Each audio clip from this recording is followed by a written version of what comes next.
तो आइए देखते हैं ये क्वेश्चन।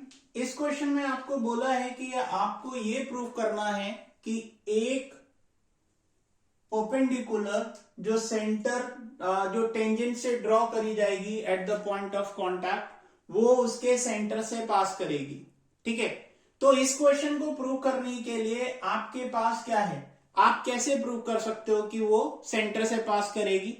तो सेंटर से पास करने के लिए आप क्या कर सकते हो, एक कॉन्ट्रडिक्शन का मेथड यूज कर सकते हो कि आप पहले ये बोल दो कि वो लाइन सेंटर से पास नहीं करेगी, फिर बाद में आप जब आप उसको ड्रॉ कराओगे सेंटर से पास कर, क्योंकि आपको पता है कि रेडियस पॉइंट ऑफ कांटेक्ट से हमेशा सेंटर से पास करती है थ्योरम के हिसाब से, तो आप कह दोगे कि क्योंकि ये कॉन्ट्रडिक्ट करता है कि एक नई लाइन उससे पास नहीं करेगी, वो जब भी पॉसिबल है जब दोनों ही एक दूसरे पे कोइंसाइड करें।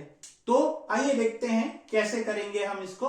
तो मान लो कि आपके पास एक सर्कल है ये, और इसको पास करती हुई आपके पास, इसको टच करते हुए एक आपके पास टेंजेंट जा रही है, इसके एक पॉइंट को टच करते हुए एक टेंजेंट जा रही है। अब आप क्या बोलो कि यहां से अगर आप एक परपेंडिकुलर ड्रॉ करते हो तो वो परपेंडिकुलर कुछ ऐसे जाएगी और ओ डैश को टच करेगी, यानी ये आपकी परपेंडिकुलर होगी। मान लो ये आपका टेंजेंट है, इस टेंजेंट का मैं कुछ नाम रख देता हूं, मान लो ये ए है ये बी है। ठीक है, बी पॉइंट से टेंजेंट है ए पे सर्कल पे। ठीक है, आपने बोल दिया कि ये जो है ये इसके परपेंडिकुलर है।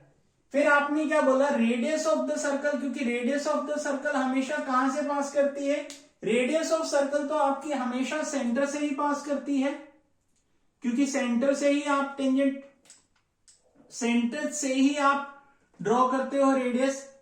सपोज ये रही आपकी रेडियस ओ से। ठीक है, तो आप देखो कि ये जो नया जो आपके पास आ रहा है,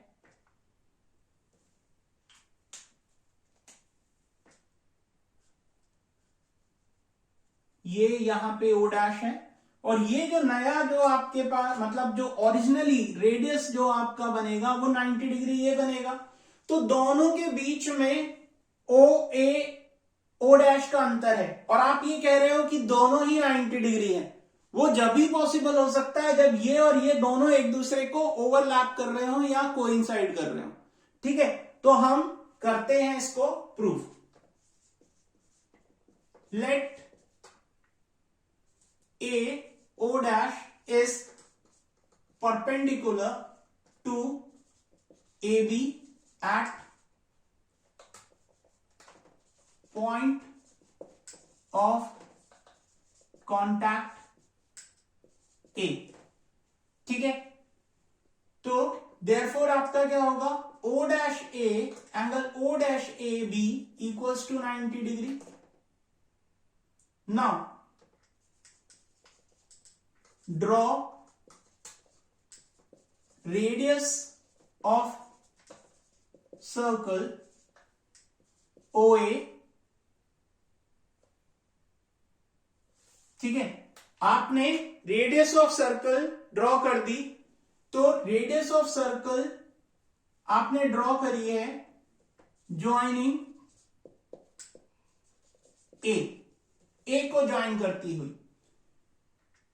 Therefore, OA is perpendicular to AB, क्योंकि आपको पता है, as we know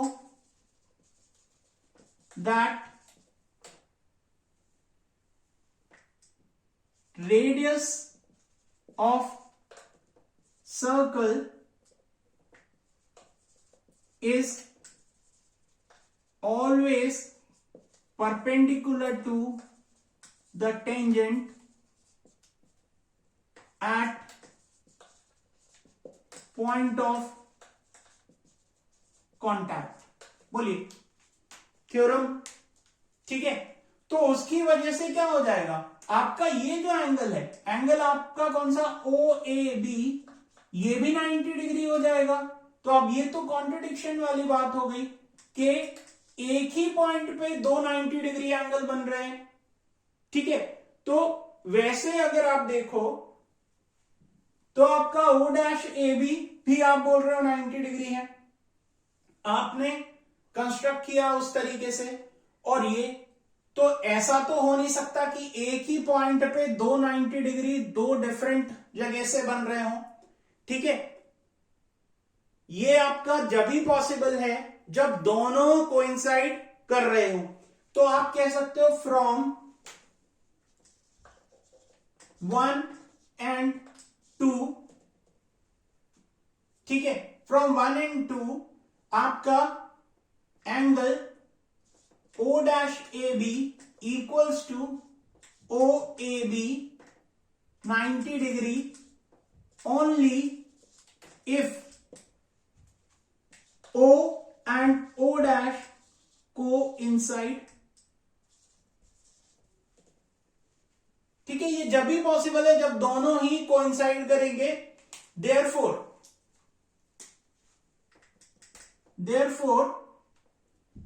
AO equals to AO dash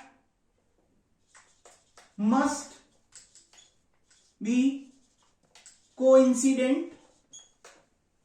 ठीक है, ये आपकी कोइंसिडेंट होनी चाहिए। जब कोइंसिडेंट होनी चाहिए तो आप कह सकते हो as only one perpendicular can be drawn from the point of contact to the center of circle। ठीक है, तो अब आपका प्रूफ हो गया कि आपने बोला कि एक कोई पॉइंट है रैंडम आपने ले लिया ओ डैश, जो उसका यहां से आपने पॉइंट ऑफ कांटेक्ट ड्रॉ कर दिया, पॉइंट ऑफ कांटेक्ट से एक परपेंडिकुलर खड़ा कर दिया ओ डैश पे। फिर उसके बाद आपने बोला कि O से A के ऊपर एक परपेंडिकुलर है जो कि उसका रेडियस है। अगर रेडियस ड्रॉ करोगे तो रेडियस हमेशा पॉइंट ऑफ कांटेक्ट पे परपेंडिकुलर होता है थ्योरम से। तो आपका मतलब क्या हुआ कि एक ही पॉइंट पे दो डिफरेंट 90 डिग्री एंगल हैं, और ये जब भी पॉसिबल है जब ये दोनों कोइंसिडेंट हो। जब ये दोनों कोइंसिडेंट होंगे तो आपके ये दोनों लाइंस भी बराबर एक दूसरे को ओवरलैप करेंगी, मस्ट कोइंसिडेंट। तो आप क्या होगे कि तब एक ही लाइन है, दो दो लाइन नहीं हो सकती परपेंडिकुलर, तो वो पॉइंट ऑफ कांटेक्ट से पास करेगी, और वो जो लाइन होगी वो आपकी of the circle, hence the OA is perpendicular to A, B and it will pass through center। ठीक है, तो ये आपका प्रूफ हो गया। अब फिर करते हैं नेक्स्ट क्वेश्चन।